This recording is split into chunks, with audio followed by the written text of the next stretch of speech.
It's easy to see God when you're already presupposing that God exists.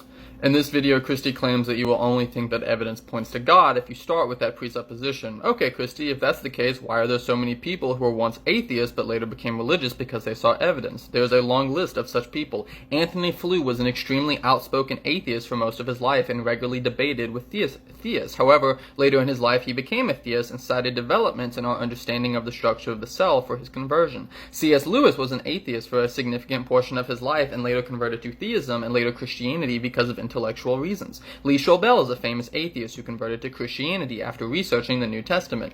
Ed Feser was an atheist philosophy professor who converted to Christianity after researching Aquinas' arguments for God. The list goes on and on. I personally know people who were agnostic and after years of discussions and debates later became Christians. Kristi's comments here are at best false and at worst downright uncharitable. Kristi later goes on to suggest the usual story that religion has just been plugged into our gaps of understanding to explain things we don't know how to explain, which is both asserted without evidence and is factually wrong. If one looks at human history, people believe in God because of an experience with him, because they see evidence of him in the natural world, or both. Moreover, science is only widening the gaps of our knowledge. Atheists used to hide behind an eternal universe, but now all of our evidence indicates that the universe had a beginning, and the laws and initial conditions of our universe are finely tuned to allow for life. Science is showing us how intricate and complex even the most simple forms of life are, and the old attempted atheistic explanations of abiogenesis and some primordial soup have been abandoned. It's a result of the scientific advances in these areas that are making it easier to be a theist and much, much more difficult to be an atheist.